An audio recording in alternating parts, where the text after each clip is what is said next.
The night air hung heavy over the porch.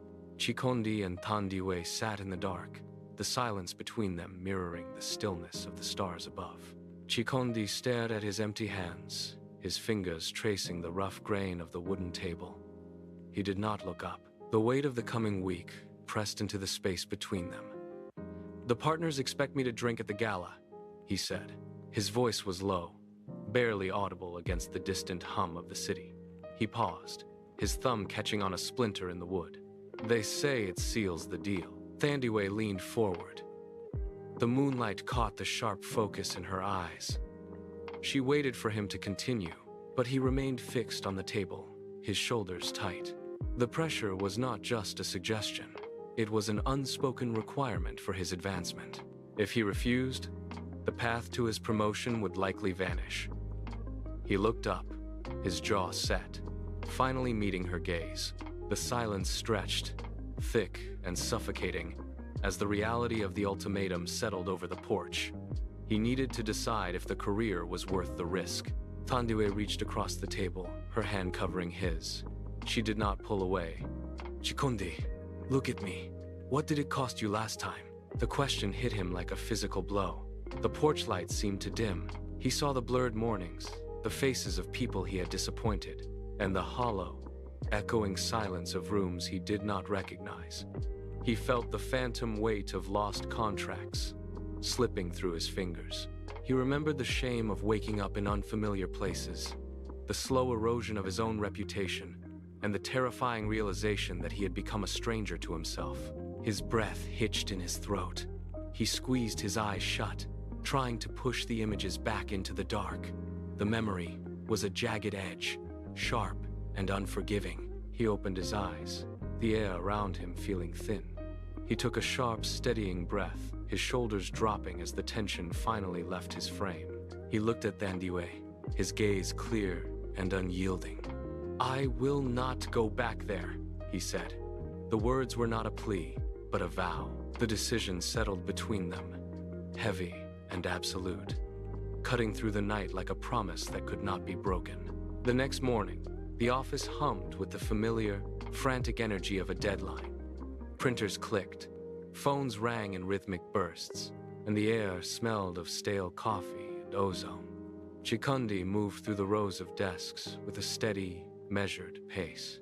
He reached his office, sat at the head of the conference table, and spread his notes across the wood. Every page was indexed, every projection verified. When the lead partners filed in, the room went quiet. Chikondi stood. He did not fumble for words or glance at his notes for reassurance. He walked them through the quarterly projections, his finger tracing the upward trajectory of the company's growth. He anticipated their questions before they were fully voiced, pivoting to the relevant data points with surgical precision. He pointed to the final slide, his hand steady, his tone devoid of hesitation. The partners exchanged glances, their skepticism replaced by a palpable, growing respect.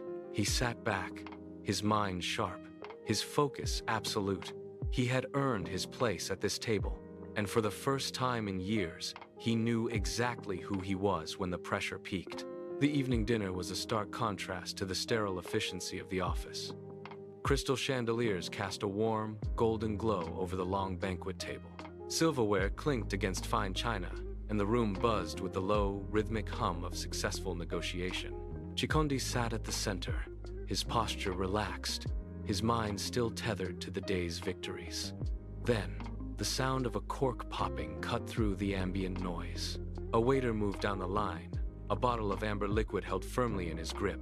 The liquid caught the light, swirling with a thick, syrupy viscosity that seemed to pull the focus of the entire room. Chikondi watched the waiter approach, his eyes tracking the steady, mechanical motion of the man's arm. One by one, glasses were filled. The amber level rose, bubbling slightly as it hit the crystal. The waiter moved closer. The smell of the spirit reached Chikondi, sharp and familiar, triggering a sudden, cold spike of adrenaline. The waiter arrived at his side. He tilted the bottle, the neck hovering inches above the rim of Chikondi's glass. Chikondi did not hesitate. He moved his hand with deliberate speed, pressing his palm firmly over the rim of the crystal glass. The amber stream hit his knuckles and splashed onto the white tablecloth, but he did not pull away. The waiter froze, the bottle still tilted, as the liquid pooled around Chikondi's fingers. "No, thank you," Chikondi said. His voice was low, steady, and cut through the ambient chatter of the room. A colleague sitting to his left laughed, a sharp, dismissive sound, and nudged Chikondi's shoulder with a heavy elbow. "Come on, just one to celebrate the project," the man insisted. "Don't be a bore." Chikondi turned his head slowly. He did not offer a long-winded excuse. He simply shook his head once, a singular, final motion. He pulled his hand away, wiped the moisture from the table with a napkin, and reached for the water glass sitting untouched beside his plate. He took a slow, measured sip. The colleague pushed again, but Chikondi turned his attention back to the conversation, his demeanor completely unshakable. The initial teasing did not vanish overnight. It lingered in the office hallways like a stale scent. Colleagues would glance at his desk during lunch, their eyes lingering on his water bottle with a mix of confusion and judgment. Chikondi remained consistent. He did not defend his choices or engage in debates. He simply worked. He arrived early, kept his notes precise, and met every deadline with a clarity that had been absent for years. By the second month, the nudges stopped. The comments about his sobriety faded into a quiet, watchful observation. His peers began to notice that his performance was sharper, his focus more reliable than it had ever been. When the next major deal reached the finish line, the lead partner stood at the head of the long table. He raised his glass, filled with sparkling water. He caught Chikondi's eye across the room and gave a single, slow nod. The victory was in the silence that finally allowed him to stand on his own terms. 6 months had passed since the office had finally found its rhythm. The apartment was quiet, save for the low hum of the city filtering through the glass. Chikondi stood in the center of the living room, his feet planted firmly on the floorboards. He felt the steady, rhythmic thud of his heart against his ribs, a sensation that had become a constant companion in these final moments of preparation. His hand moved to his pocket, his fingers brushing against the cool, soft surface of a small velvet box. He gripped it, the weight of the object grounding him as the silence of the room pressed in. Thandiwe stood by the window, her silhouette framed by the distant, flickering lights of the city. She was watching the night, unaware of the shift in the air behind her. Chikondi took a long, slow breath, feeling the air fill his lungs. He had fought hard to reclaim his clarity, to build a life that was his own. Yet, this moment felt heavier than any contract he had ever signed. The vulnerability of the choice ahead of him was absolute. He did not move immediately.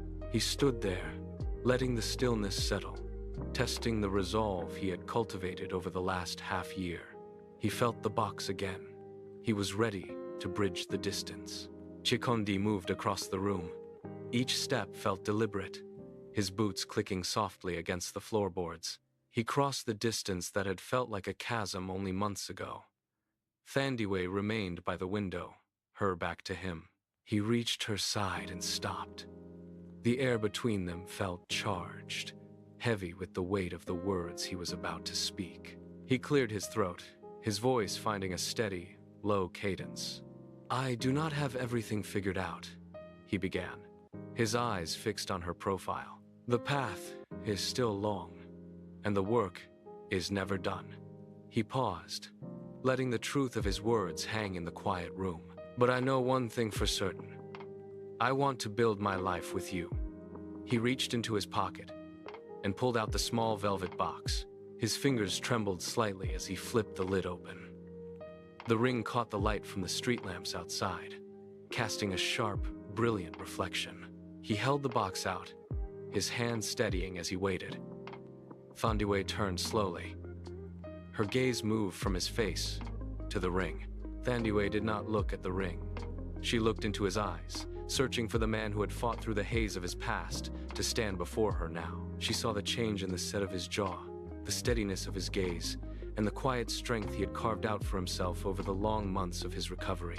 The silence in the room was absolute, broken only by the faint, rhythmic ticking of a clock somewhere in the hallway. A single tear traced a slow, silver path down her cheek, catching the dim light of the room. She did not wipe it away. She reached out, her fingers brushing against his hand, feeling the warmth of his skin against her own.